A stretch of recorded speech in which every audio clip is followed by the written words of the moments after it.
Hi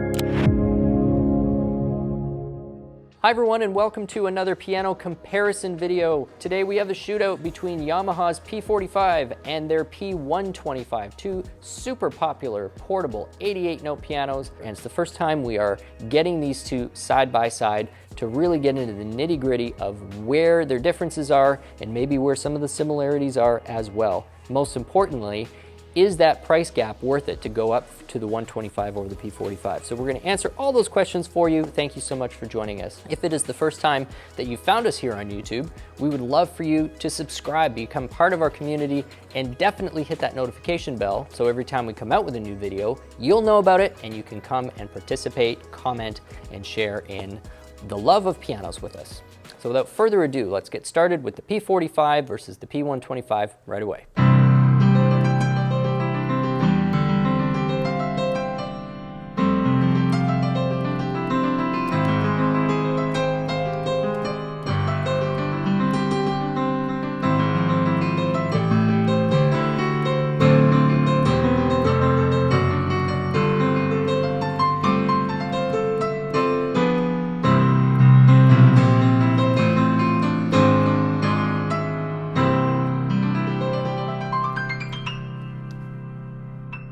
So along with Roland's FP series, Yamaha's P series are undoubtedly the most popular portable 88-note digital piano on the planet.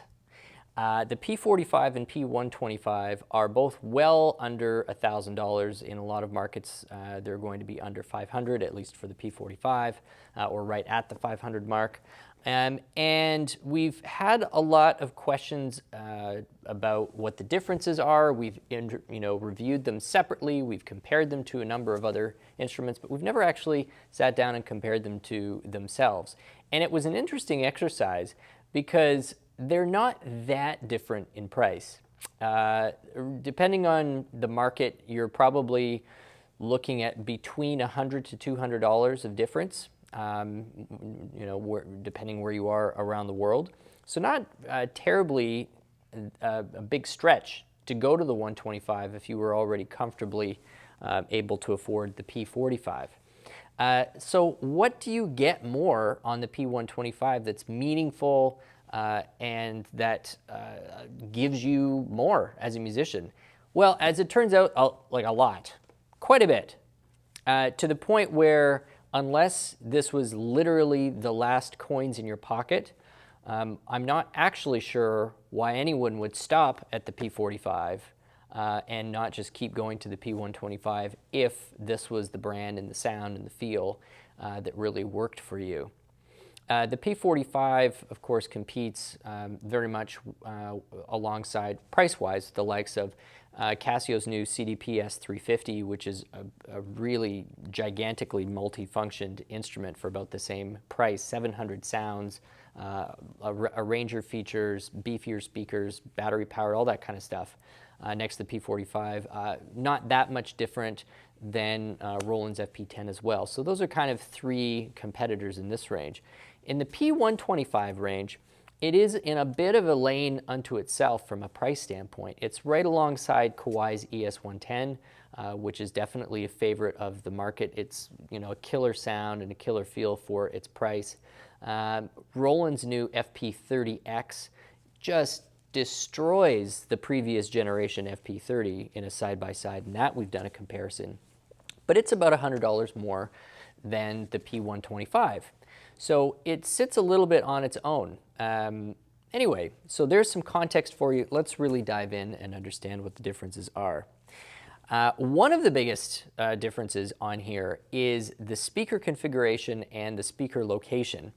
The P45 has two speakers and that are fed by a 6-watt stereo amplifier. So each side is receiving 6 watts of power, and it's got two speakers both facing down.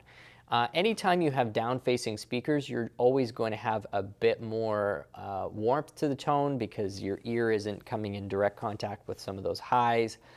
So sometimes that can create some muddiness. Sometimes it can come off more as just a nice warmth to the tone. I would say the P45 does a pretty good job of avoiding the muddiness and still delivering a fairly decent sound for a relatively small set of speakers on it. On the P125, we actually have a 4-speaker system. Although it looks like it's a 2-speaker system, there's actually 2 different speaker cones inside each one of these speaker enclosures, and that's being fed by a stereo 7-watt amplifier. So not a huge difference in power, but the fact that they're facing up instead of down and the fact that they've separated your lows and mids from the highs just mean that there's more detail in the tone, like considerably more detail in the tone.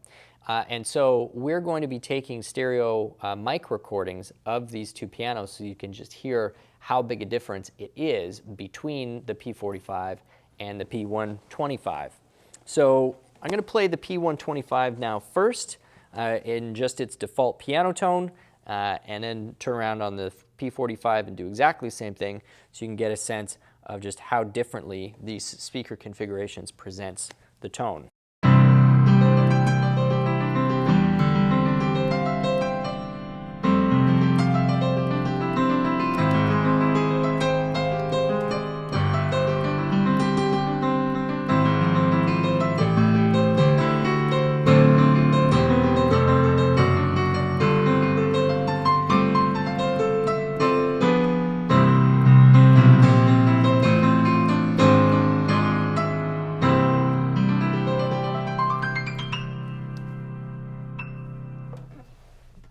And now over to the P45.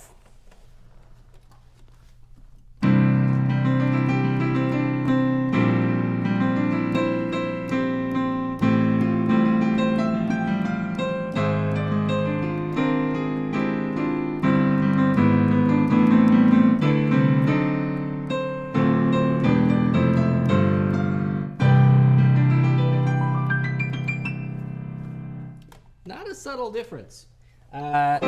Not only is there a difference in the power or the sense of power,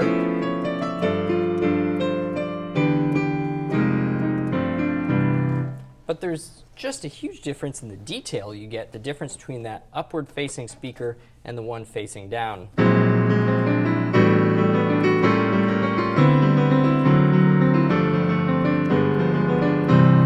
When you're back and forth, it's like you're putting a pillow over top of it when you turn around and play this guy.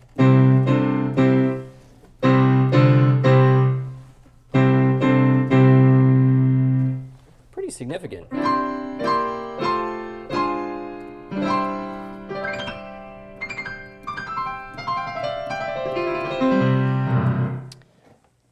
Now the second difference is these do not use the same tone engine. So we've got advanced wave memory, the AWM engine, over on the P45, or I believe that I got that right. And on the 125, we have pure CF sampling. So that's a CFS that they have sampled in here. So it's a slightly more advanced architecture and tone chip driving the P125. So speakers, and we've got the difference also in the tone chip. That's very evident when we look at the polyphony. 192 over here versus 64.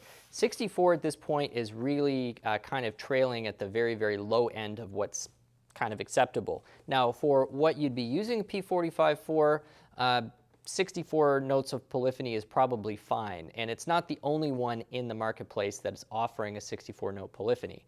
So that's not to say that it's on its own with that spec.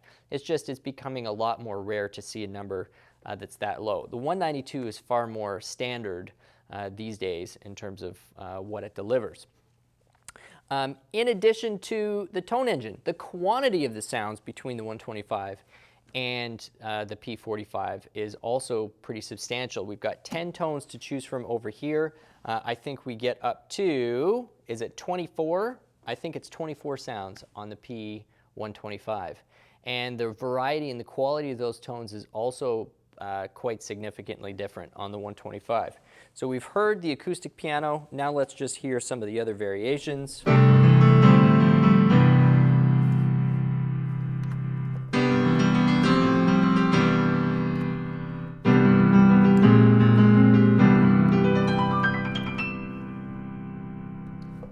This is a very, very minor point.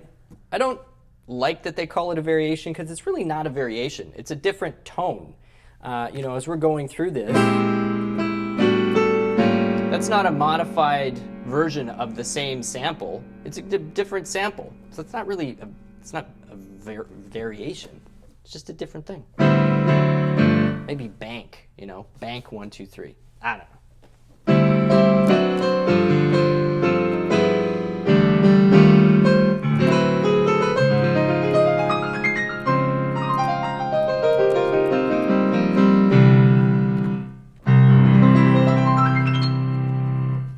Then we've got some E pianos. Kind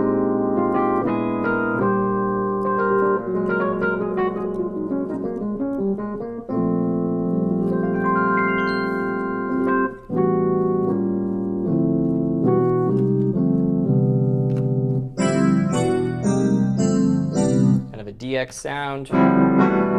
Whirly.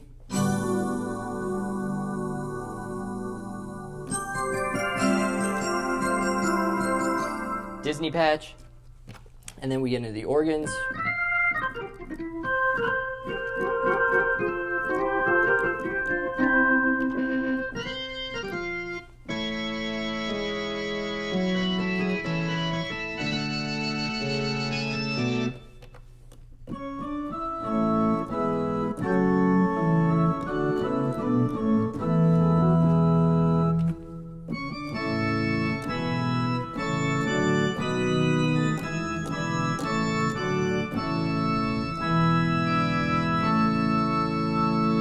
I gotta say, for a full cathedral sound, that's one of the best ones that I've heard on an instrument in this particular price range. It may not be a patch you're using a lot. I used to play a ton of pipe organ when I was growing up. In fact, that was kind of the place that got me into improvisation in the first place, because I was just too lazy to learn any of the offertories or the you know, processionals, recessionals, any of that stuff. So I just made them up.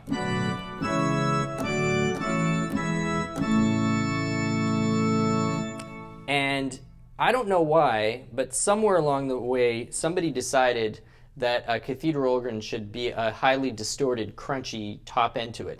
And it's just not the case. So this doesn't have it. Sounds nice and authentic.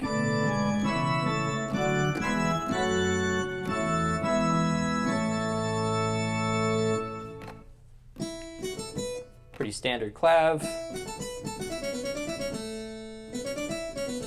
Actually, that's probably not clav, that's a harpsichord.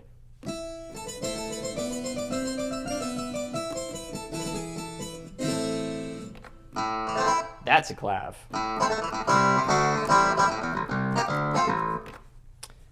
And then strings and bass, so on and so forth.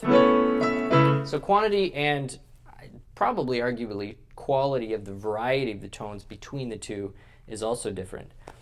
Then finally, this has a full rhythm section on it, and the quality of the rhythm section is pretty decent. It's not as comprehensive, not even close to as comprehensive as what Casio has thrown on, say, their PXS 3000, which has an excellent auto accompaniment on it, especially for the price, as well as the CDPS 350. Those are both really great if you're into that. But if you only are going to use it every once in a while, the 125 has a pretty decent complement of those auto accompaniments on it. And so you can activate the rhythm.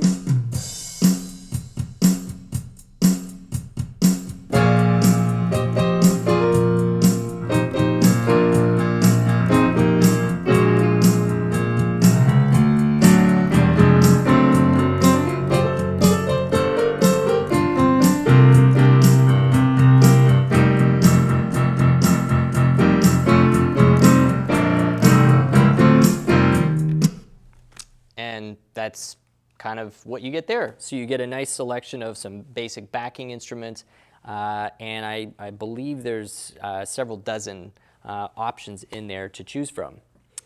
Last but not least, when we're talking about sound, is the connectivity, which I know I normally deal with last, but it really is kind of a sound issue. This has onboard USB audio interface, whereas the P45 does not. So this really is designed to be used in kind of a studio setup or a live gig setup where you might want to be integrating some sort of a DAW really super handy. As well, you're obviously able to use that USB audio interface to play music through these speakers, which is good because neither one of these have any type of Bluetooth connectivity whatsoever. So for, various reasons, I'm sure Yamaha has those reasons, but they have Bluetooth on some of their higher end instruments. On these P series, no Bluetooth. So everything has to be cabled, but they are making that a bit easier with the addition or the inclusion of a USB audio. So that's kind of it as a sound comparison. We are going to be back to talk about the actions in just a moment, but thank you so much for being with us comparing Yamaha P125 with the P45.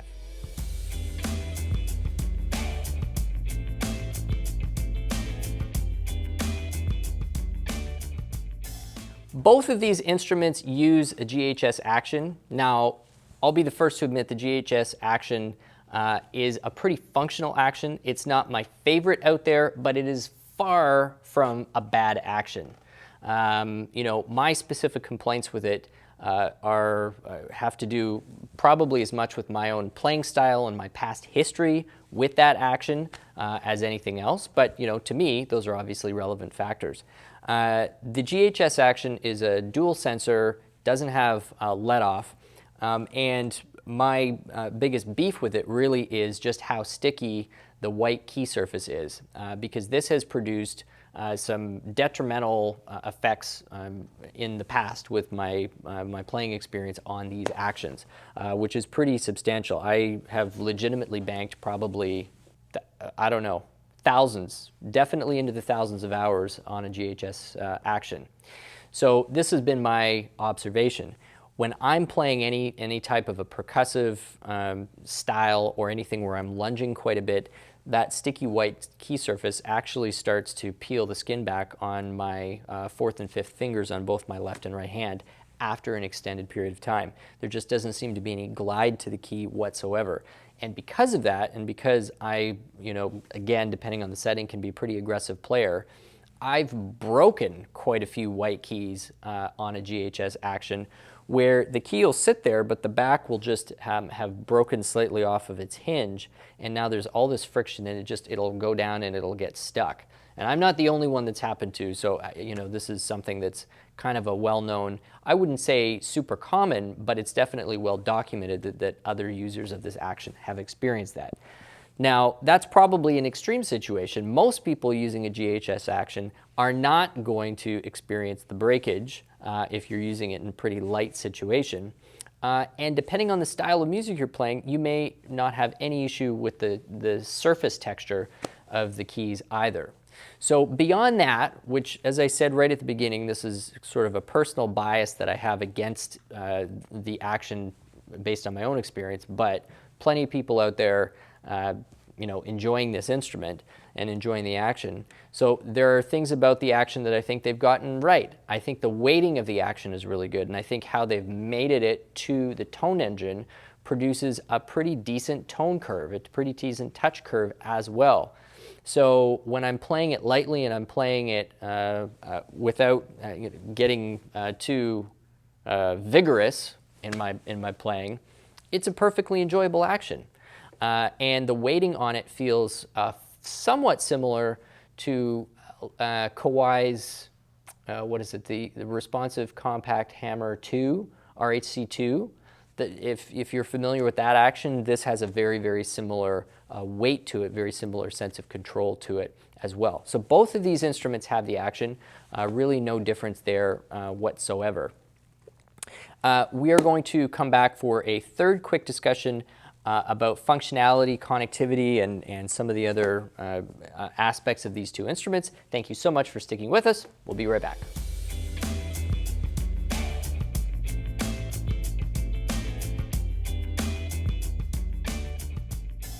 So in terms of connectivity, I've already mentioned several things. The fact that this has the USB audio interface, the fact that neither one has Bluetooth, it does need to be a wired connection. But one other difference, the P45, even though it does have the option to hook up USB to the computer for a MIDI stream, there are no current applications that I'm aware of that you can use with this instrument remote controller or anything else like that.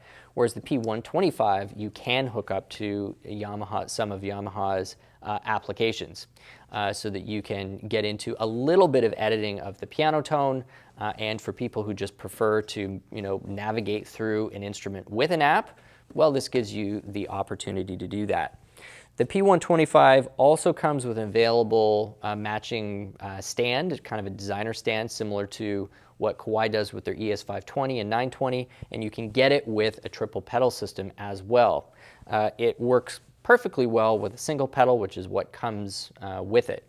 This also has dual 1/4 inch outputs, which is very handy. Again, it's pretty clear they've intended this to be sort of a nice all-round performer. Really, what Roland finally caught up to with the FP30X and then some, because the FP30X next to the P125 is definitely a worthwhile comparison.